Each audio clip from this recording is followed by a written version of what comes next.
What is emotional intelligence? Emotional intelligence is an umbrella term that is used a lot and can be very confusing to many of us because there are so many different ways to approach this.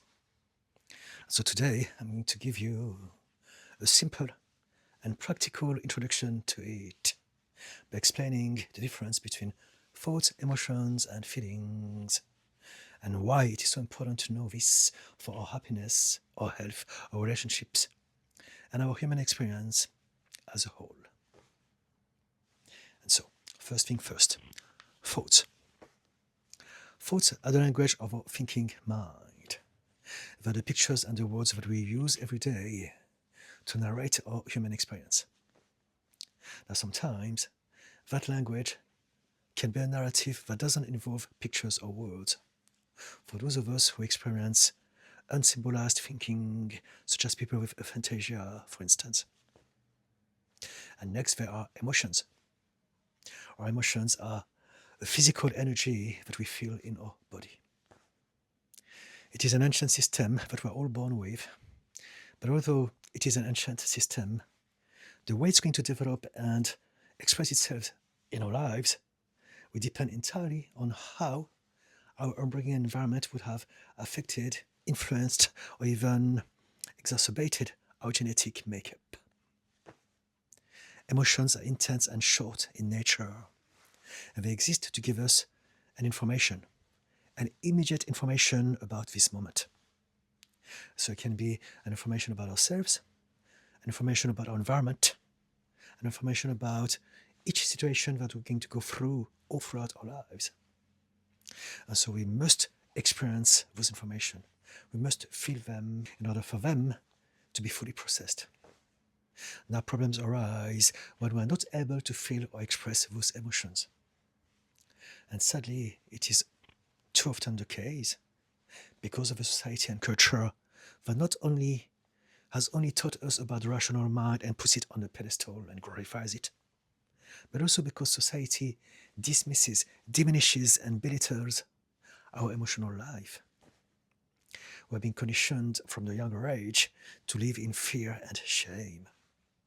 The shame of who we are, the shame of showing our true, authentic, and vulnerable selves, the shame of expressing our emotions, and the fear of facing those shames.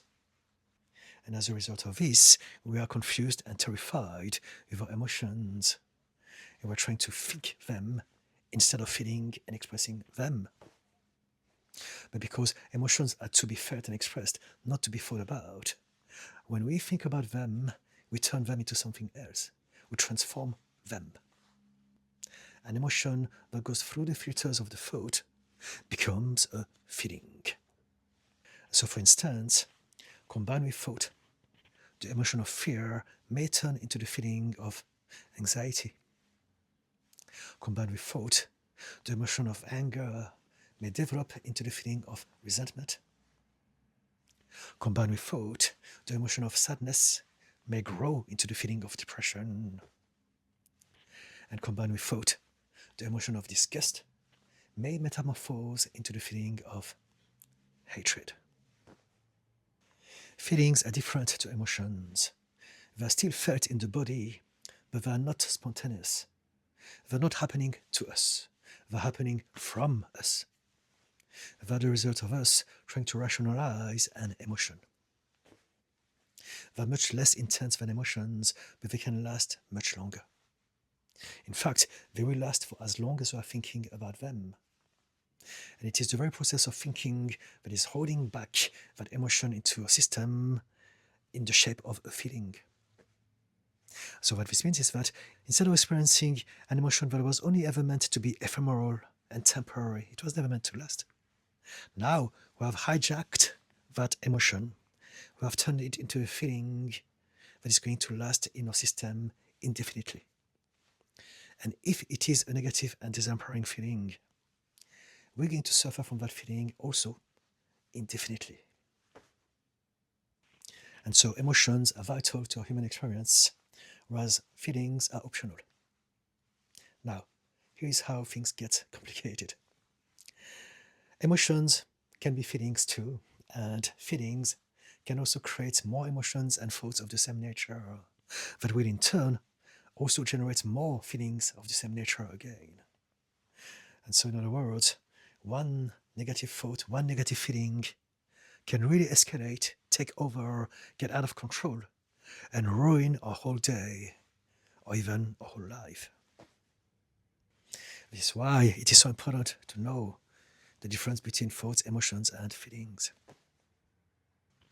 Now, there's also the fact that we've been taught how to learn how to control our emotions. But once again, emotions are not to be controlled.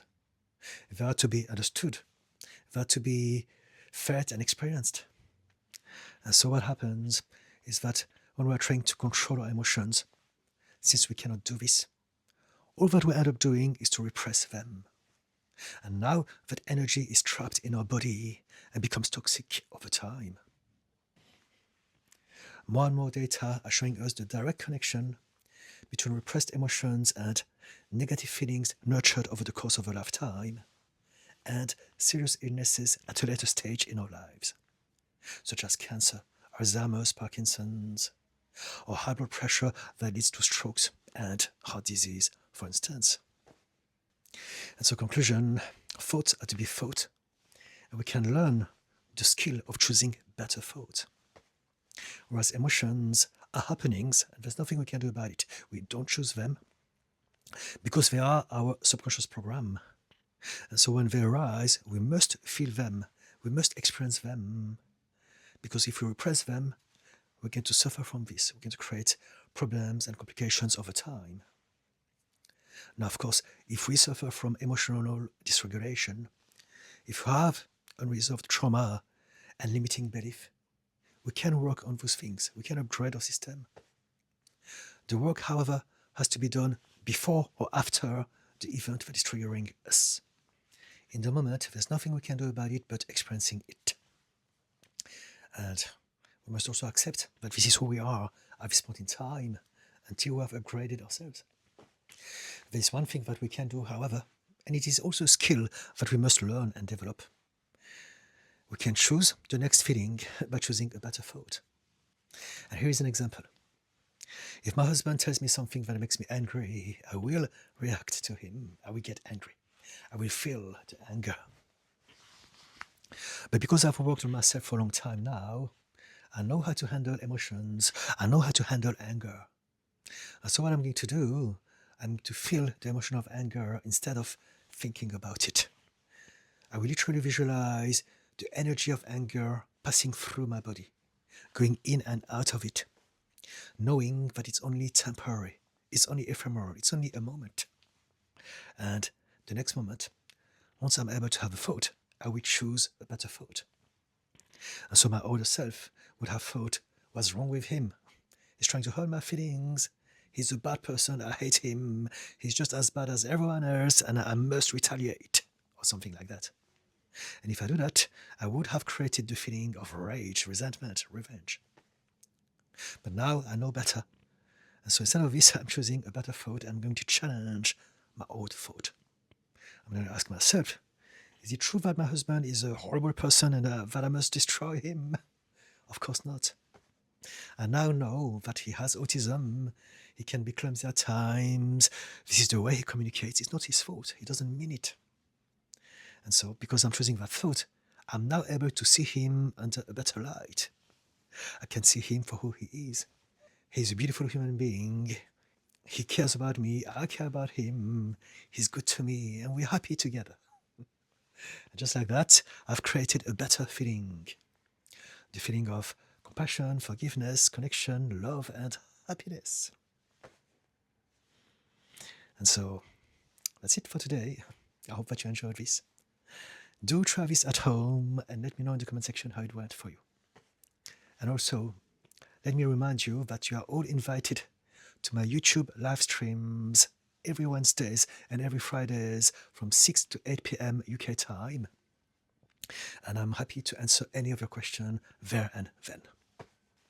So until then, remember that there's no such thing as a good or bad emotion.